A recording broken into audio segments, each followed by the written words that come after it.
Okay, we'll call the meeting to order. Now that we've got audio, I hope those joining virtual can hear and see everything okay.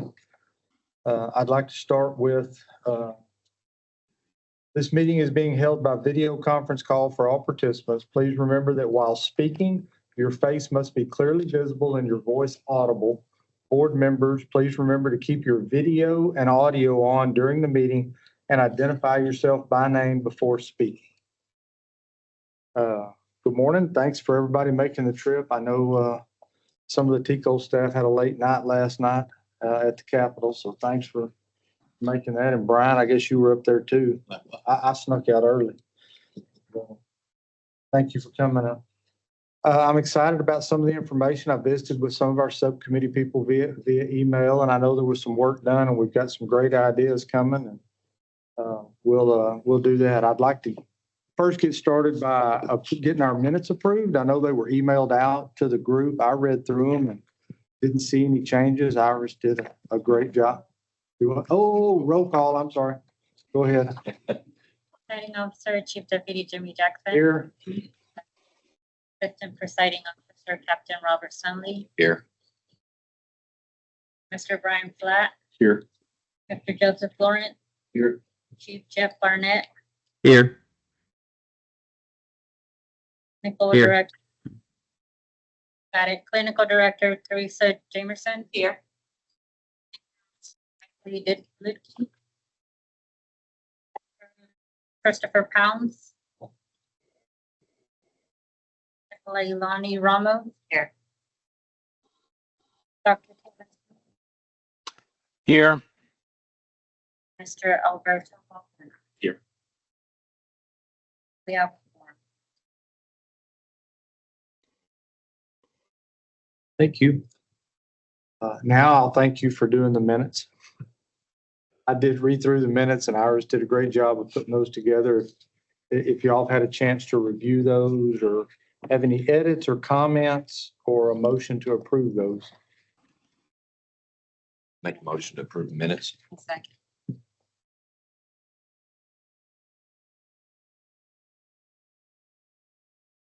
Got that. Thank you. One of our goals when we talked about last time was creating some recommendations that we had for TCOL about this project. And I don't know how everybody felt individually. The presentation from Chief Ramirez, I thought was eye-opening for some of the things I had been looking at personally. I thought that was some great information for the group. I had a little video that I was going to share with the group that I think the IT is going to put up in the chat. Everybody can look at. And it's from the Chief of Police in Fort Worth, who implemented that checkpoints program and the success and what he thought he'd done for his own agency inside of Fort Worth. And I wanted to start our discussion today by making a point that stood out to me. And I'll be curious when we get the reports from the subcommittee how y'all felt about it. But the checkpoints program that Chief Ramirez presented is not a program. It's not an effort to replace anybody's peer support, any programs that are in current existence. We all know, we've all talked about, the group's talked about when an officer or an agency experiences a critical incident, the support that's needed to come behind that with peer support groups and resources that are available to those affected personnel. And the checkpoints program was really geared at getting involved in the front end before a critical incident and recognizing that there are situations and scenarios and calls in the law enforcement profession that are not classified as a critical incident, but they result in long-term trauma over time. So the checkpoints program really dug in and gets involved early, kind of bridges that gap, if you will, a little bit between critical incident and trauma. So we'll talk more about that as we go today. Chief, before I forget, I grabbed the extra checkpoints books. So anybody that's here today that wasn't here last week. Oh, thanks. I'll put Okay. them over here so they can grab them. Awesome. Thanks, TJ. That's a great read. If anybody hadn't, if anybody's dug into that, I'm actually about halfway through it myself, but it's been interesting so far. So I'd like to start. Teresa, would you mind if we started with y'all? Is this your document that your group presented here? Yep, where it says, committee memo. Right.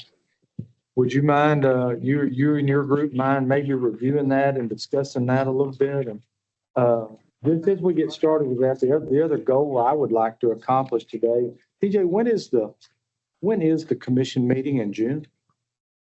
Do we know? June the 12th, I believe. I didn't mean to put you on the spot. June the 12th. Yes, June 12th. Is it here in Austin? Yes. Okay. The goal between this time after our discussion today, I would really like to focus on, I'd like to put a document together because my goal would be able to come to that June the 12th meeting and provide the commission members with kind of a document that had an overview, and I've got a draft. I'm not trying to create it myself. I'll circulate it to the group. I truly want everybody's input into that document, but I would like to be able to give the. When we voted on the minutes, we didn't have a full vote, a motion and a second, and then you approved. Need to make sure we have a full vote. Oh, okay. So let's go back to the minutes. Thank you for keeping me on track. We had a motion and a second. Can we get a vote to approve the minutes? Everybody says aye. No opposition? No opposition, that's approved. No, thank you. But back to this document, I'd like to be able to go to that commission meeting and present the commissioners and the commission with a document that kind of overviews what we've been talking about, what we've been studying, kind of what we identified as some problems in the area, the stigma around mental health, the reason some of our officers are not asking for help. Put some recommendations in there and be able to take that document. So Teresa, after our discussion today, if the group's okay, I'll take what I have put together and we'll put a document together and circulate it and maybe come back at our next meeting right before that June commission meeting and approve as a group, approve that document and be ready for June the 12th. I think would be. Does that sound reasonable, TJ? Is that along the lines of what you had in mind also? Yeah, I think the background stuff you talked about, some specific recommendations, and then if there's anything that you want to do past that June meeting, kind of what the outline for that is. Yeah. And then in the recommendations, and we can talk about that as we go through them today. So some groups make, they're tasked with making rule changes. That has to be voted on by the commission. They're the ones who have to, so we draft the rule change, they vote on it. Some of the recommendations you're making don't necessarily need to be approved by the commission. The executive director can make the decision and implement those now. So I think you would still cover them, but there's no action that the commission would need to take. It's more an update on what the advisory. So we put that document together and essentially present it to the group and the commission, and then internally y'all would decide what needs to be approved by the commission and what could or could not be acted upon by the director. And that's the way it would normally work, is you would present all that, and then I might talk, the exec director might talk about what we've already adopted and implemented from that, and how we were involved in that process. And then if there's anything that needs to be voted on by them, it would be a separate agenda item. But I think with this group, there's nothing that they necessarily have to act on. Well, hopefully we'll come back and have one more meeting before the commission meeting, and at the culmination of that, be able to give you and the director and Cullen a document of the recommendation and what the committee thinks, and then kind of have an idea of what we want to do at the commission meeting going forward. Okay, Teresa, thank you. Would you like to go over what y'all's committee talked about and y'all's thought? So just two letters you have with the yellow highlights. We put together kind of some requirements that person who had a licensee that was in jeopardy, that they could take some either substance abuse or mental health courses, counseling, to get as a preliminary step to say that they really understand what they're going through and how maybe they could use this counseling in some form or fashion to really get the help they need as a requirement when they come and sit in front of the review board and prove that they actually need to keep their license. Stop me, team, if I'm missing something on these letters. Yeah. Mrs. Kevin Smith, I think you're fine.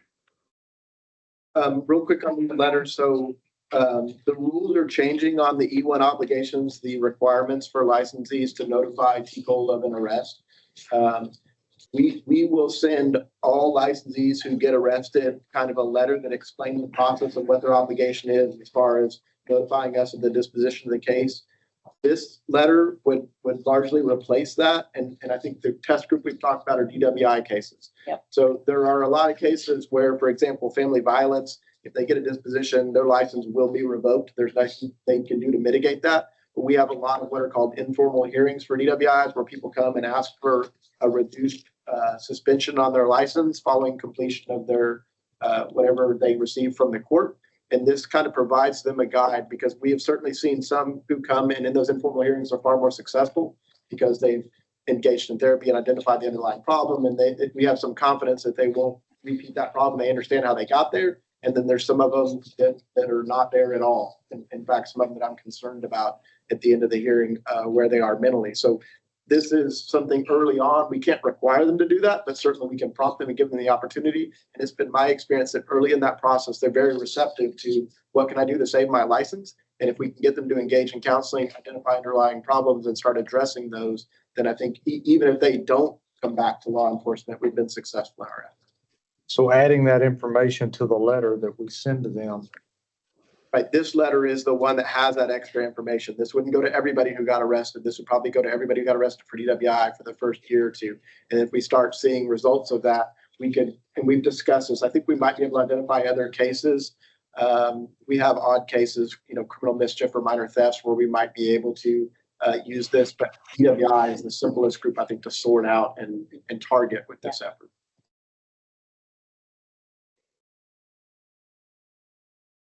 The second letter, it goes to whoever their boss is. That they have the same information and kind of, we can work together and talk. Think that.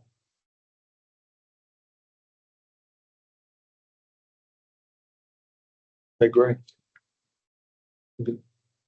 This next memo, Dr. Kevin Smith and I reviewed the 4-hour wonderful finding wellness training. Can I interrupt you? Yeah. There is a thing here.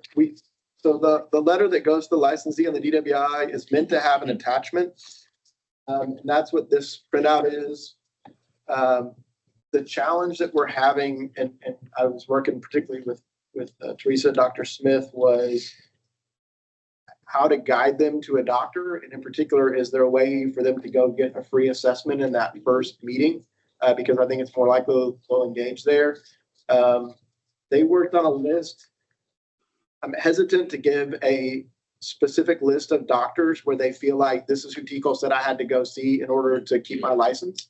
So we were trying to find, like, there's a blue chip program where they can go for free, but that website right now, because of some stuff going on with your support network, isn't there, it isn't accessible. And so we're still trying to navigate the best way to guide them into that blue chip program to get an initial assessment so that there is a way to get a free anonymous doctor who's not connected to your agency to do that initial assessment. Hopefully you refer to someone, because that's the feedback I got from them. I think is most important. Just any doctor is not going to, it's better than nothing, but certainly have some with, experience in trauma, or especially first responders would be far more valuable. And so we're trying to navigate a way to get them in that free first assessment and then get them to the right kind of doctor. I maybe this is something I had a little bit further down in my notes to talk about, but falls in right here. At the Capitol, I dug into the budget just a little bit, sitting there listening. You really want to bore yourself to death, dig into the state budget proposal. But based on what Chief Ramirez told us, some of that was unfunded last legislative session. Both the House and Senate version of the budget have $6 million for mental health And it's in both sides. So if I'm understanding it correctly, and I won't profess to, I was going to talk to Gretchen, but if I understand what I'm reading correctly, that won't even go to a conference committee because it's already in both sides. And that'll be $3 million of biennium. And it looks like it's going to be distributed through the governor's office in grants. But I don't know what that looks like. I don't know if that's grants that can be used to set up a peer support group, the checkpoints program, supplement the peer network and blue chip and how that works. But to your very point, that this funding may be an opportunity. And I know Cullen and the TCOL staff have plenty to do, but I could reach out and talk to Megan, drawing a blank on her last name. She's in the Lieutenant Governor's office, handles criminal justice matters. See if they have something that's earmarked. yeah, I don't know what that's going to look like, but I think TCOL's in a unique spot to bridge some of that gap information wise between agencies and licensees about those grants. I don't know, I don't know how many agencies will know that's available to them. So getting that out there and talking about that funding and monitoring that funding could be big for the project in general. Jimmy, on that, I reached out to the governor's office for Okay. Texas E-grants. I let them know what we were looking in on the House bill. Got a response. So the connect is Michael Douglas. In the governor's office? Yes. So the response, he sent me this paperwork for first responders mental health program. So the opening for application starts in December and it closes in February, and that's coming up for 2026. Okay. The one for 2025 is already closed. And what I was thinking of is with all of the information that was sent regarding this program and the funding, is it shows the criteria of what's eligible and what is not. And condensing that information as far as like making a PDF possibly easily accessible for agencies to see of Yes. how to proceed, but I can forward that email to you. That would be awesome. And did he give you an idea of what was what was eligible and what wasn't? So the minimum funding is $10,000. That's where it starts at. Okay. And they gave me the open application period and then just all of the requirements and eligibility, what's prohibited, all about it. And that's what this funding, this $6 million through those grants, what that'll be for? Yes, sir. That'd be great. Great. That's good stuff. I have a reference to the deal with the peer network and all that. But I haven't scanned this yet because I have the card at the house. For the blue chip, it's got a scan for list of providers. Do you have that? So we can. look So I haven't scanned it yet. If somebody wants to try it with their phone to see if that list comes up. Let's work on that after the meeting and find out, because I think part of it is how you get there. So you can, if you register and download the peer support app and get authorized, then you can go in and access it. But you can't just go to the website and access it. I'm trying to simplify the access point for that. So let's work on that after. And I will tell you that CMPA, we have your link on here. That is one of the best of all the stuff that we found, one of the most comprehensive links that we have. We were picturing this as being the back page and then the other side dedicated to how to get in touch with a doctor and get that initial evaluation done. But we felt like it was important to have some of these, suicide hotline and other things, and some of the more comprehensive ones down the bottom. And you said the criteria was already in e-grants? It's already in e-grants?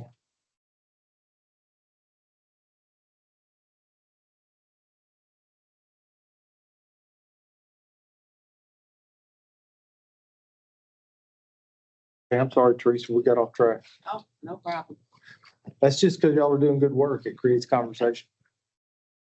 This next memo, Dr. Kevin and I reviewed the Finding Wellness training. We were trying to decide why reinvent the wheel.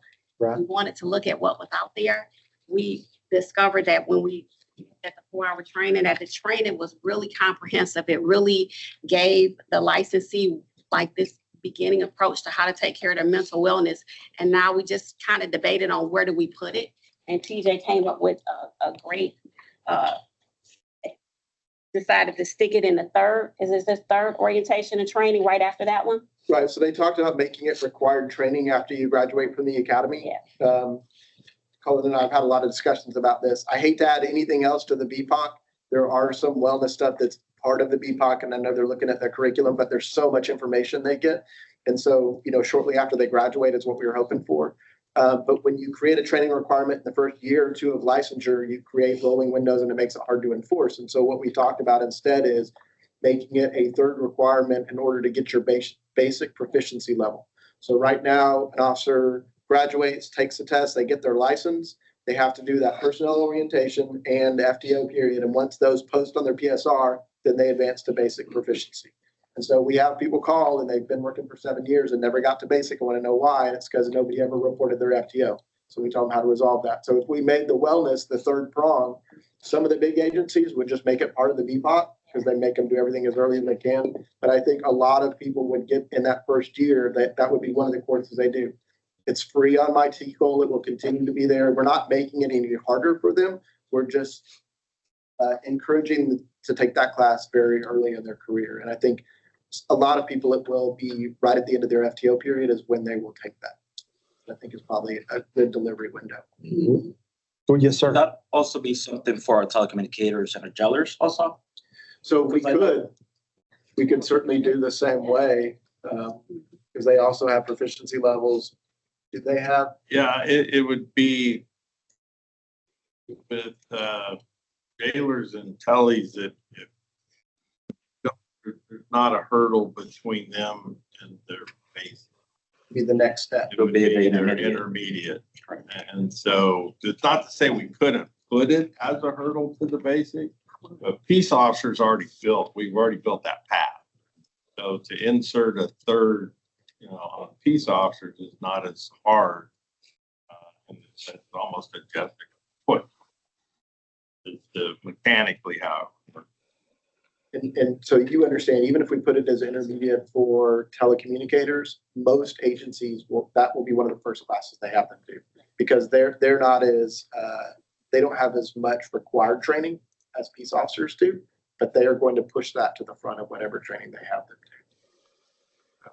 TJ, and they also, so I testified in a bill a couple of weeks ago from 3246 by Representative LaHood.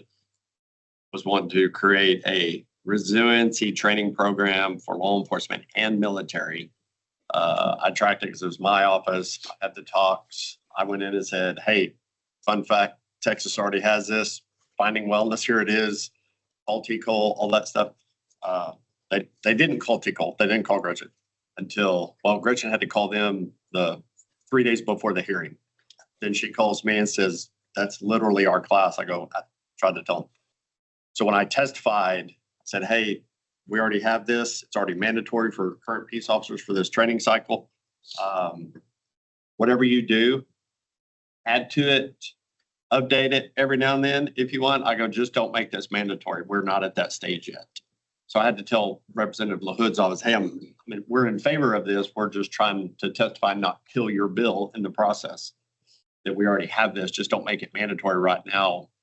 If you just throw it out and whenever it got published, like on our social media site, because I brought up this stigma and sure enough, there was a response from a Texas peace officer with some, I'm tired of this BS training, and so it's still there. So, which is why we're still having these meetings. I was going to ask Dr. Smith what he thought about this thought too. One thing I took from Chief Ramirez's presentation, and he goes into more depth in his book a little bit about it. I actually called and visited with him. But in line with the Finding Wellness training, there's still a gap. The stigma you're talking about, the officers that are calling you, why do we have more BS training? We also have a stigma attached. One of the reasons we feel like some of the officers are not reaching out for help is the stigma attached to it.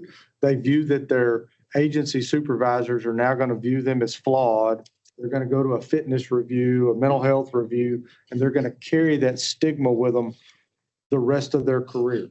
So instead of asking for help, we're bottling that up. And that's kind of the core of the checkpoint strategy is getting involved early. And in that wellness training, I don't know how TCOL would feel about this TJ, but one of the names Chief Ramirez used in the book was some training. He referred to it as building cultural health, changing the culture. And that's more training towards the law enforcement agencies and our chiefs and sheriffs and constables and administrators about how they handle changing that stigma in the agency. And it's not going to change over time, but Aren't they already supposed to be doing that? Like the new chiefs have been in Well, training and stuff? I wish I could tell you. I don't know that, Brian. I'm not in that. You have some One of the like, things, yesterday I was involved in the Lemat focus group for the new constables continuing ed for the next session. And then Executive Director Stevens and I were both involved in the focus group for Chiefs continuing ed a couple months ago. This topic came up in both of those, the wellness, mental health, building.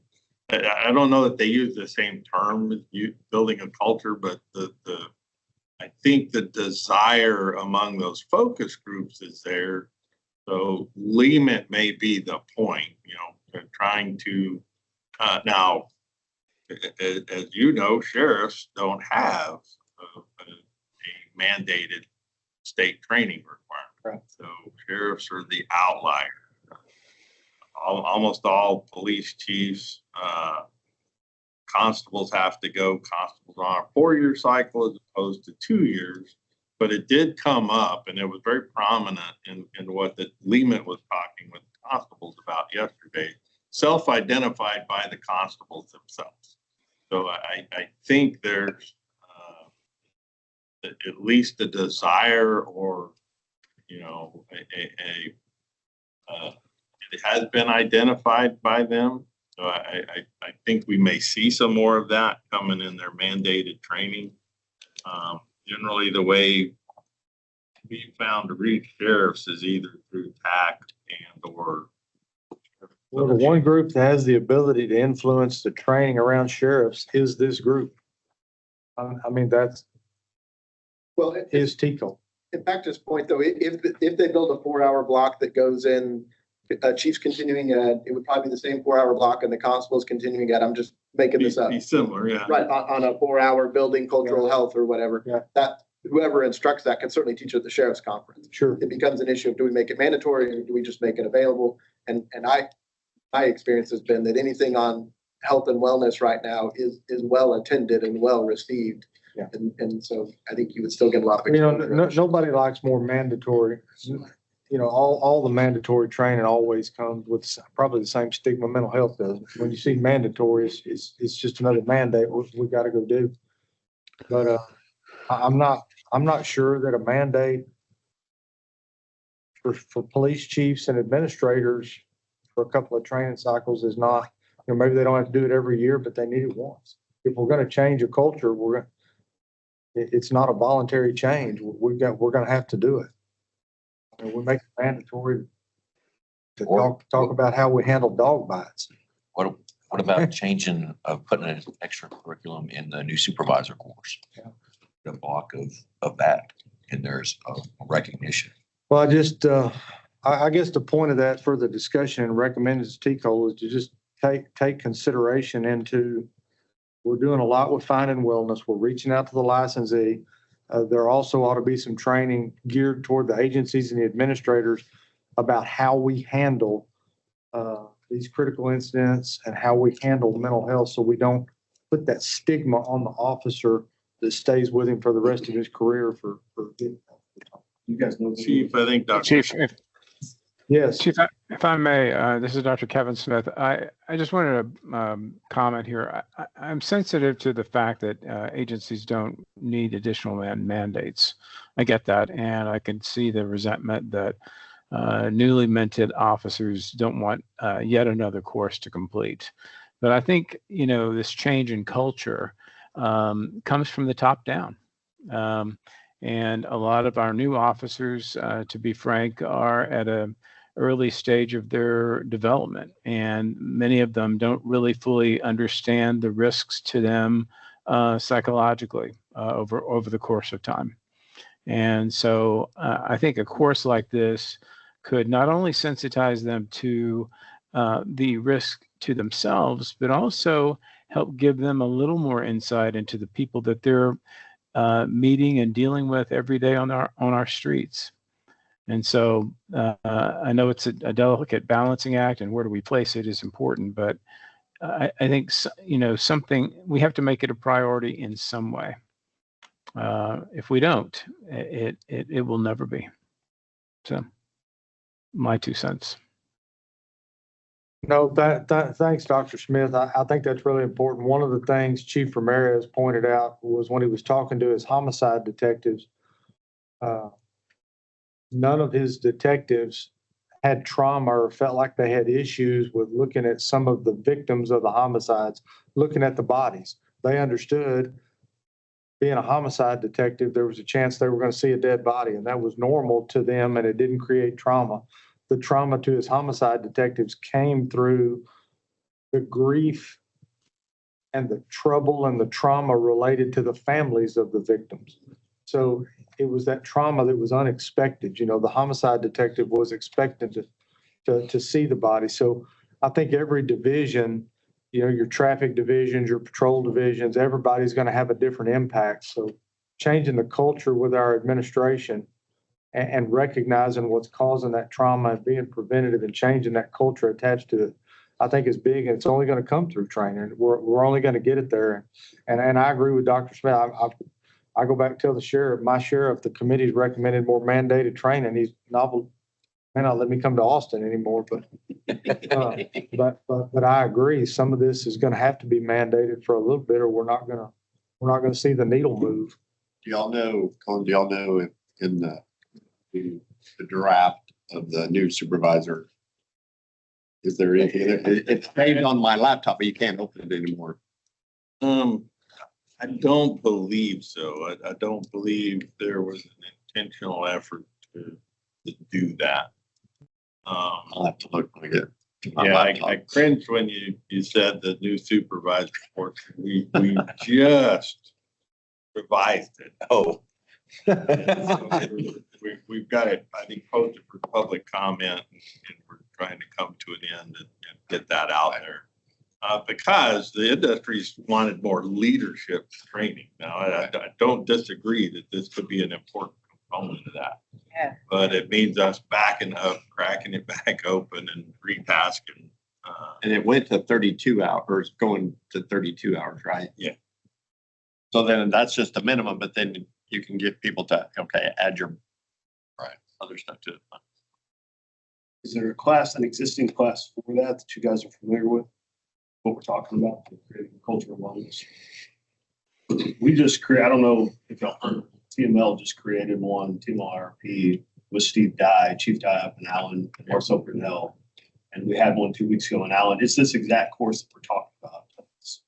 It's called Co-Creating a Culture of Wellness. And then the next one is coming up in Lubbock in July. I know that's a long way for everybody to go, but Do you know when? yes, I can find out for you. How many hours? It's a 1-day course. I don't think it's a full 8, maybe like 6 or 7. I'd have to look, but it's lunch is provided, that kind of thing. It's on July 22nd In Lubbock? in Lubbock. Yes, sir, at Lubbock Police Park. What's the title of it? Co-creating a culture of wellness. There's more information on our website as well, TML IRP's website. Which is different from TML. So if you type in TML, Yell. One more time, the name? co-create a culture of wellness. So another thing for this group to keep in mind is back to this whole of telling people or encouraging people.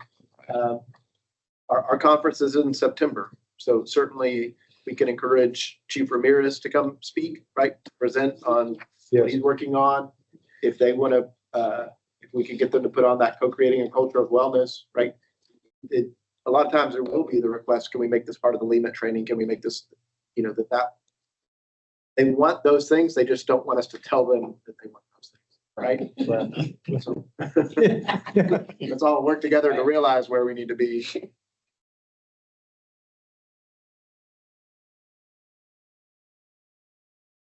No, and I think Chief Ramirez would be very, very open to that, and that's in some of my notes and recommendations is that TCO endorse that strategy, endorse that checkpoint strategy and bring Chief Ramirez and get that out of there because the checkpoints program is not trying to, it's gonna bolster creating the culture. It's gonna bolster peer support. It's not replacing anything. It's not taking anything away from anybody, but it's gonna play into that culture change. It's still open right now. He can apply to be a speaker, so we need to visit after this meeting to make sure that we get him the information. Okay, very good. And what would we need to do to get TML For to involve in this. at the conference, at the TCO conference? Yeah. I'll, the meeting with my partner today, Chase Staff from, who used to work with him, because so I'll talk to him about that and see if that might be an option. Yeah. So, And that may be, TML may have created the class we're talking about. That may be exactly what. you'd like to see him teach it at No. the TCO conference. Yeah, that is that.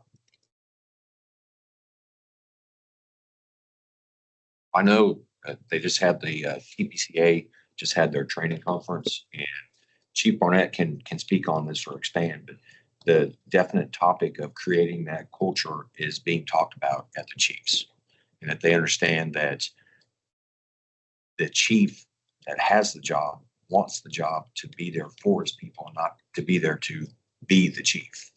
That's the culture that they're trying to perpetuate. Well, again, and I think IT, we were going to show the video, and I think we had some technical problems, but it's in the chat. I guess we'd have to be on the Teams link, but there's a video from the chief of police in Fort Worth that I guess he had enough results with checkpoints within his own agency that he did that little video about how they were doing it. I just thought that was kind of a good testament to what we're talking about today from that chief. So they put it up in the comments. It's in the chat if y'all have time to watch that. If you're not able to get it, I can text it to you or airdrop it or something. We can do. Okay, Teresa, what else did y'all? Any comments on this, where to put this finding wellness training? We did review it. It was very comprehensive. Just where do we put it? And TJ suggested that we put it on a third leg as a requirement. We just had, and 3 officers commit suicide in the last 6 months. We really can't continue to ignore mental health is a real issue. Wow. So any votes or comments on putting it right after the third tier of the training? Just a quick question. Would that be at one time and we're done in my career? Yes, so every peace officer's had it already. This would just affect new licensees going forward. Right, so like we're talking about telecommunicators that need to advance to intermediate would have to take that to advance. It would be an additional requirement to advance to it. For peace officers, it'd be an additional requirement to advance. Have we talked about something continuously? Because if I take it at the beginning of my career, I'm happy, I love my job. Right. 4 years from now, I hate myself, I hate my job, and I didn't get reminded of it. So that is the other benefit of it being in my TCOL and being a free class. Like telecommunicators in particular have to get a certain number of hours, and that will continue to be available to them, and they can retake that course and get credit for it going forward. So we're hitting it both ways, right? At one point, you're required to take it, continue to take it optionally, or you can refer back to it and still access the same information 3 years later. If you remember that presentation, you can go back and access it, and they will get credit for it. And as an agency administrator, if you had started having issues as an agency I administrator, was gonna say, it would be more like an in-house mandatory kind of. no, you could go back in-house. And there are simple ways for them in TCLEDs to go through and see who has not taken a particular course, check course by course number. Yeah, if you wanted to run a report, if you went into your staff and said, okay, this unit, the tellies have to have 20 hours. There's only really up to 8 spoken for that with the CPR and CEC training. So to make up the difference, I think the agency can come in and say, you will go in and take this class, and then TCLED's operator can run a report that says, okay, Bob and Jane and Tom all took the class, but Judy didn't take the class. You go to Judy and say, look, go take the class. So I think some of that is an easy ownership piece if the agency will do it. If the agency will do it. Because TJ's right, it's always available. And we have all the course material if they want to teach it in person. Yeah, there is an instructor resource guide. So anytime, almost any, but our current pattern is if we're going to build something to deliver on my TCOL account, we're also going to build an instructor resource guide. So the chief wanted to take it back to the sheriff's department and do it in-house and personalize it to the agency. There's a base course outline to do that. There's the content tags on it. And then he could talk about local resources that we really can't put on a statewide online. And so both of those options are available to the agency. I think that's what you would see some chief administrators do 2 or 3 years from now. They want a reinforcement. They would make it an in-person class that would be taught in an agency. People get different benefits from that than they do the online. Good deal. Anything else? That was our.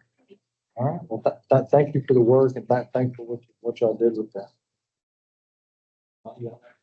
So we had difficulty all getting together to have a subcommittee meeting, but we ended up Monday. Joseph, Dan, and I got together, and Joseph put together this document that is a start or framework for document to go on TCOL's website as far as like a resource guide. We're going to do 2 different documents, one for the chief administrators for a guide of what they can do in defining a generic critical incident, keys to approach, identifying resources where we would use what the other committee did and maybe just expand upon this list by putting a few other different organizations, such as like putting limit on there, maybe TOPN, that kind of thing as far as resources statewide. And just kind of then, like I said, putting together a document for just the individual licensee so that they would have a quick resource where they can go and get some assistance. Anything else? No, I mean, the only thing I would add is that this is just kind of really all I want to do is put something together to document what we've been talking about in our subcommittee meetings. And it's a really, really rough draft. Trying to make it as simple as possible so that agencies across the state, no matter what their size is or what their budget looks like, they'll at least have a chief can look at it and say, hey, what do I do? Where do I start? And instead of starting with a huge budget and buying a bunch of stuff, it's a place where they can look at it and just say, hey, this is something we can put in place with really half the money. And then if we want to develop a budget and go bigger, we can from there. But I don't even know if we put this anywhere or post it anywhere or just use it for our own notes. But I thought I'd just put together what we've been talking about.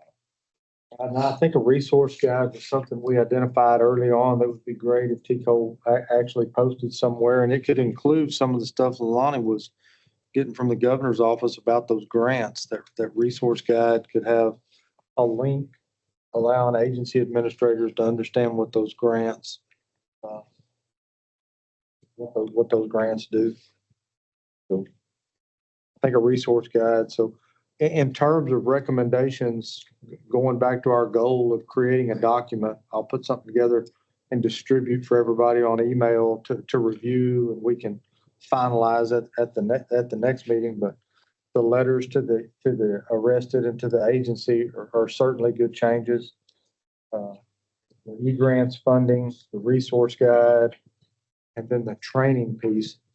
I think those are the 4 big recommendations, broad recommendations. And when we talk about training, that's obviously to the licensee, but personally, I think there needs to be there's been a push to the licensee through Finding Wellness. I think there needs to be a bigger push, in my opinion, toward changing the culture with the administrators and how we handle that.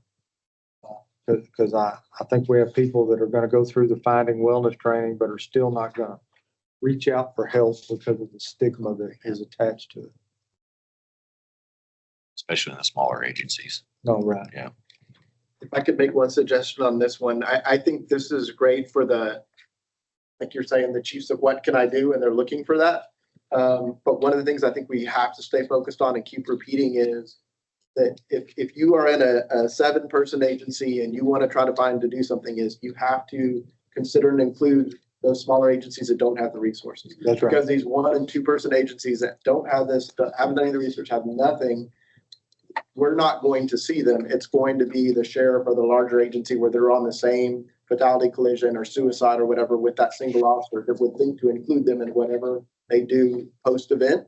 And so we have to keep that at the front of their mind and include that in these lists we have, that they need to consider agencies that don't have the resources and include them in whatever efforts they make to mitigate those. And those smaller agencies, the committee last night was full of them. There were, how many people came up there talking about that reserve situation? We're talking about there's one of them and five full-time people. So when I talked to him, I had, the 26-year-old kid. I'm the only one here. I don't know what paperwork I'm supposed to do, right? If he backs somebody up on a fatality, no one, he has nothing. He has nothing available to him. So if the chief administrator who is engaged and has an idea thinks to include that person, then we've moved on. And that may be a role where Lima, some of those other groups that regionally have the ability to step in and bridge some of that gap there too. We'll have lots of recommendations for TCO. But again, y'all are the license, TCO is the licensing body, and they're in a unique spot to bridge some of that gap. That they have the ability to take that information across both sides. Just real quick, so I don't drag it out. We're talking about the TCO conference. Sure. So my brain works differently than pretty much everybody's. I'm sitting there looking at that camera over there that's obviously available to TCO, to take that to the TCO conference. In some way, shape, form, or fashion, put up some advertisement.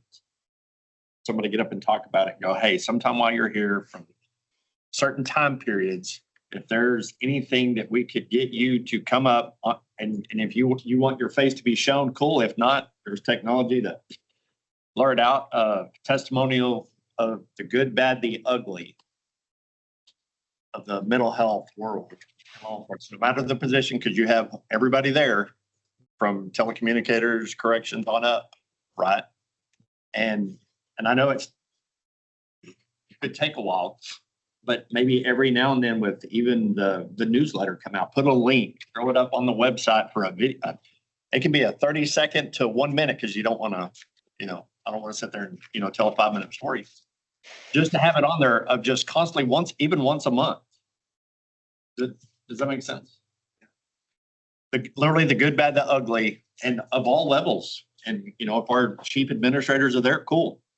Get there and let them help. Not that they need to convince us of what it is they want to do, but to have that there so people can always go. So you remember what was and it was the Police Chiefs Association. It was years ago at the conference. They gave out the wristbands that were the flash drive for the daily muster deals. Do y'all remember that?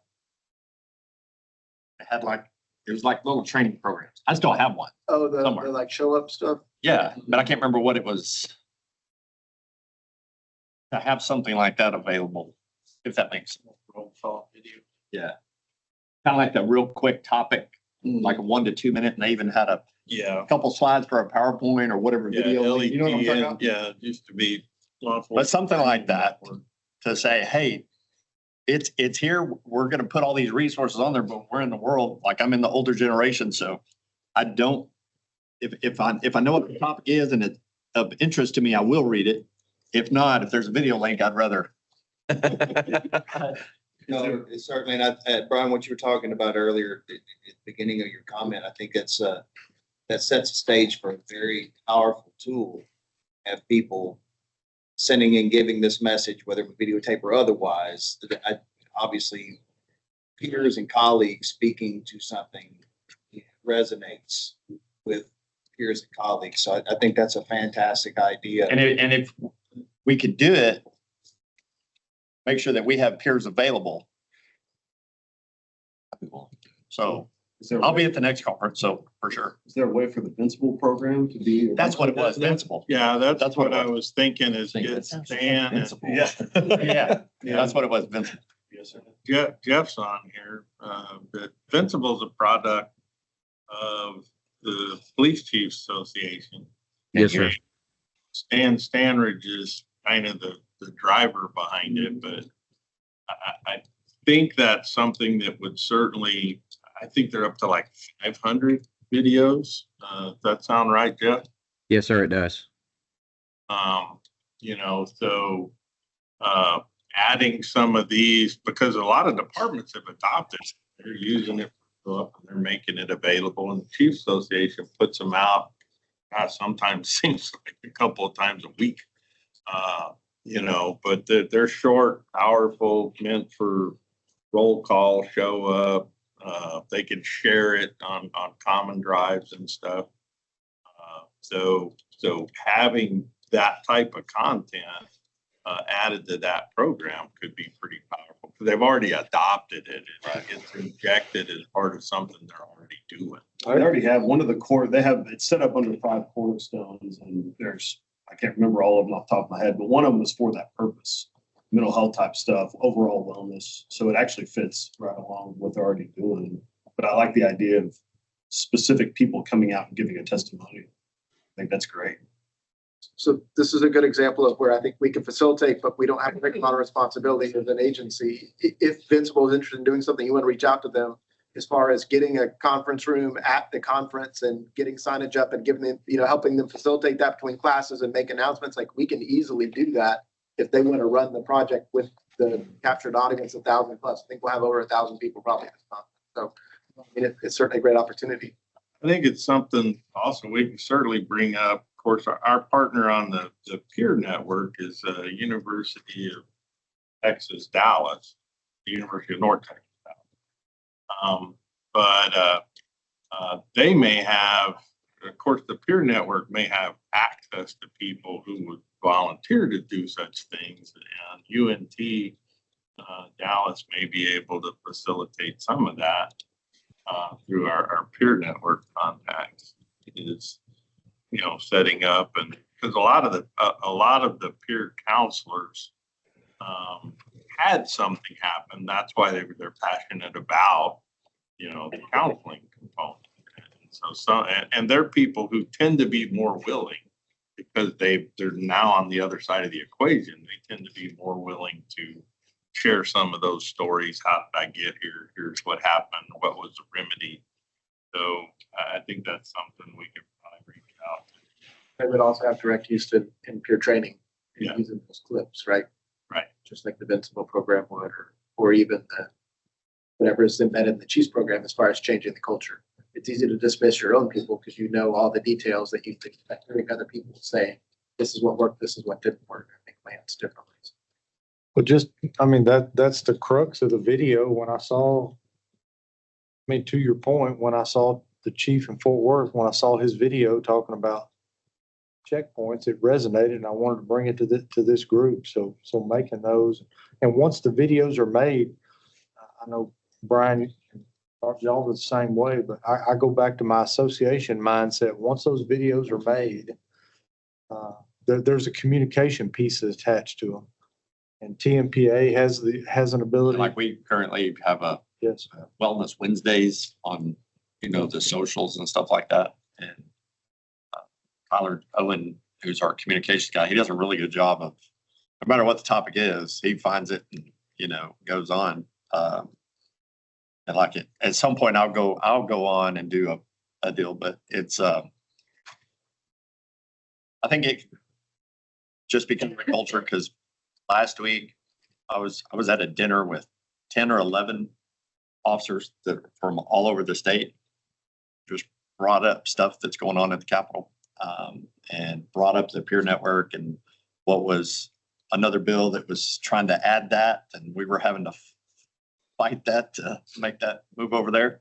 And there was a old school that said he was like, the what now? And I was talking about the peer network, and he was like, oh, is that where they go on there and whine about how bad of a day they had? And I was just like, I almost bit a hole in my tongue. I just moved on to the next person. And so it's still there. It's always going to be there, you know. Well, you know, TMPA is in a unique spot, similar to TCOL. I mean, you could go to that TLEC meeting and you could get Dallas and the AGs, DPSOA. You could hit all the big agencies real quick, but it's really TMPA that reaches some of these smaller agencies. And we've got the, you know, we're there, every Monday, you know, with the chief, the sheriff, TCOL, you know, Right. and all of that. And so. Well, and IRP is, you know, most small departments are more likely to be IRP clients on the risk pool. So they hit a whole bunch of small agents. Now, schools are outliers, the 1 and 2 man. So you've got TASB school boards, you've got some other, you've got their chiefs association is pretty active. But the small municipalities, About 95% of them. Yeah. Doesn't include counties, of course, it doesn't get there, but yeah, your small police departments. and the nice thing about IRP, and it can keep me between the curves, is a lot of times they're speaking to the risk managers, and you make this a risk man. So it's the city manager, it's the mayor, it's the town administrators. And if you make this part of their recommended risk management portfolio, I think you're in the catbird seat with some of these smaller agencies to reach out, because we're the regulatory body and there's some pushback to anything we mandate. It just is baked in the cake. You own a significant portion of their space in their head, because you're supposed to be helping them manage risk. If you could tie this in on some of these smaller towns to their risk management strategy. Right. That's one of the changes that they made recently prior to the position that I hold and my partner Chase holds. It was safety and loss control consultants that met with city risk managers. And so they converted the law enforcement position. We now have 2 law enforcement positions, but we consult directly with the chief. So that's kind of our goal, is to provide this type of information directly to them instead of it going through the risk manager. Hopefully we're hitting it on both fronts, both at the city side and the law enforcement side.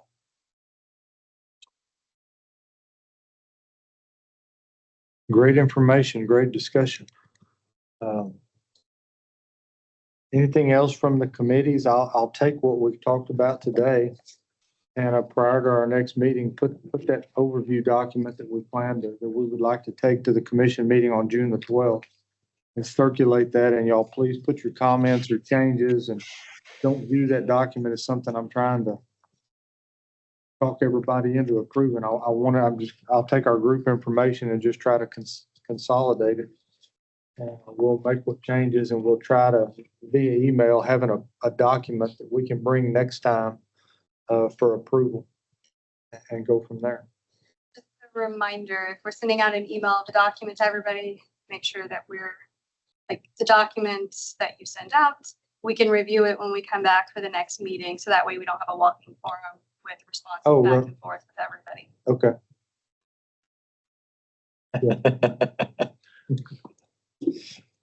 Oops. Can do. So we'll get that out for everybody to review, and we'll make our discussions at the next meeting. Anything else? Public comment? Do we have any public? Yes, ma'am. I have something to say. Yes, ma'am. My name is Jackie Goodlow and I'm from the public.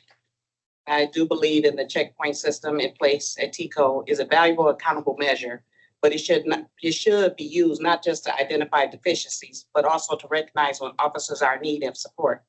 To truly bridge the gap in mental health, we need to embed the trauma-informed care, peer support, and confidential access to counseling within these checkpoint systems. This is not just about compliance, but it's about the culture within the department.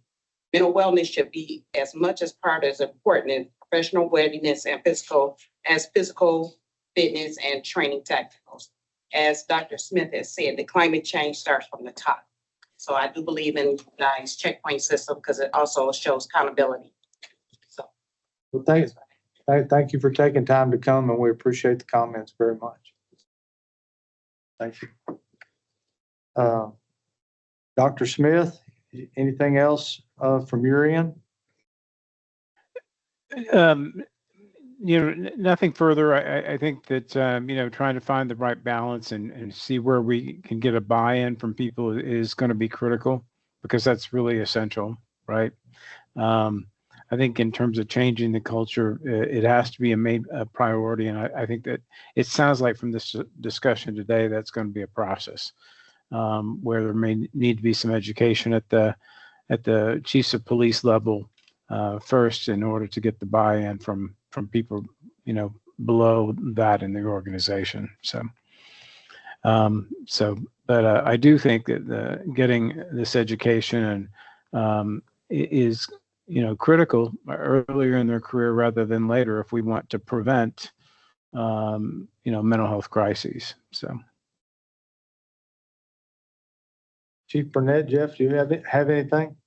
Thank you. Not much, because my colleagues did such a wonderful job of sharing the information, and y'all had a great discussion. I'll just reinforce what Captain Sully said. He is right. The Texas police chiefs across this state of Texas have a sincere interest in improving the wellness of our staff. We're seeing that commitment that we're talking about in this committee at the highest levels of police departments. And I can only speak from my involvement as a municipal police chief. I hope that's resonating across the sheriff's associations and amongst the constables and other leaders. But yeah, it would just be to reinforce that we're seeing that take hold.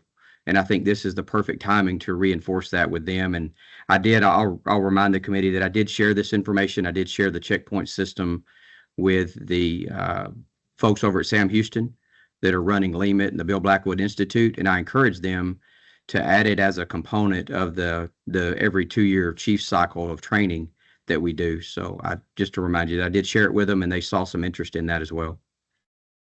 Thank you so much. Thank you. So, Alberto, anything? No, sir. Anything else, Teresa? Lalonde? Boss? He's not here. DJ, you got anything?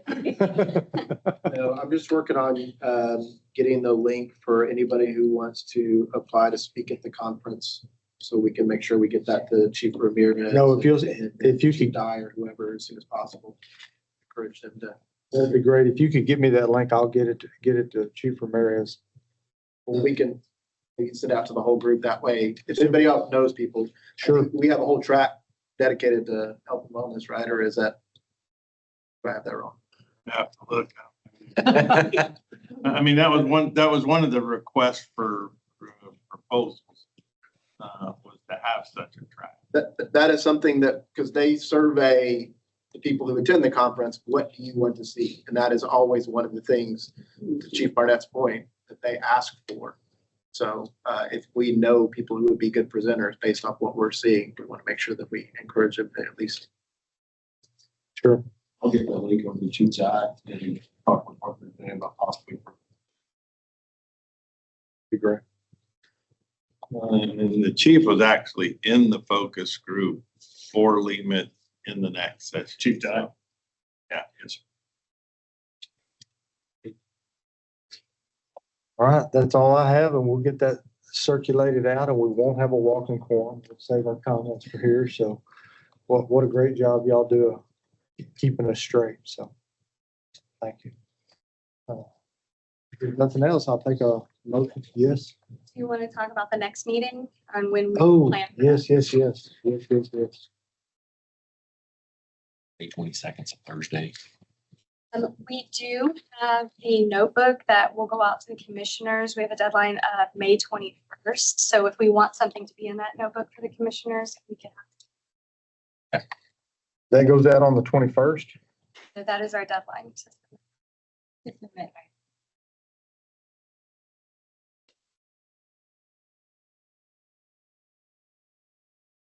So we need to have that done by the 21st. That's good, because I need to be in Phoenix, Arizona on the 21st, evidently.